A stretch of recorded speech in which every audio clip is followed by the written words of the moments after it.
And another thing that is studied a lot in physics and yeah, is gravity. And I was wondering if you could kind of demystify what gravity is in I guess a cosmological sense. In a cosmological sense. I could say, okay, I can give two kind of descriptions that I think are interesting. One is Newtonian gravity, which is you have this something that's it's called a force that depends on two masses at some distance. So you have a mass, and this is like the charge of the gravitational force. And the higher the mass, the higher the force between these two objects. That was the Newtonian way of looking at gravity. And it falls off as like 1/r². The way that we look at gravity now is that we imagine this geometric thing called space-time, and everything is essentially just moving on straight lines, or what are called geodesics. So they're just moving in straight lines all the time. And gravity is sort of like an apparent force because they're moving on straight lines on the space-time, but the space-time itself is bent.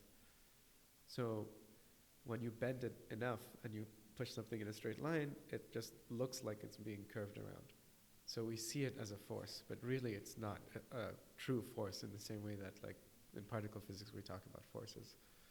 And we see it as like a manifestation of some geometric structure in space-time. And I think that's a cool way of looking at it, but it's also very different and a very different framework from the way we think about a lot of other things in physics. Right. And this is actually something that I've been wondering forever. So if you like Google, like go on Google Images and you Google like black holes and like their density, and you see this like, you see Earth and you see like this concave shape around, and then you see like black holes kind of go down. Sure, I know. You say kind of. No, I know what you're talking about. Yeah. What is this, like, how can someone actually kind of visualize this kind of depth thing if, like, space is it's kind of like being in the ocean, like these 360 degrees that you can go everywhere, right, in all directions. Yeah. And how can it be, like, this flat plane necessarily? It's not, so that's the thing. That's a visual aid. Representation, Yeah, but it's not actually bending in 2D like that.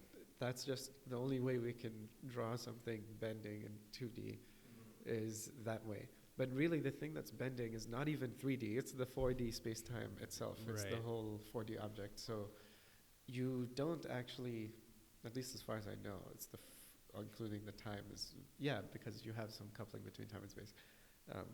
But it's hard to draw that. It's really that's the answer I can give you. It's just like the picture you have in your head is like a lower dimensional representation of what we think is happening. Yeah, it's literally, yeah. Okay.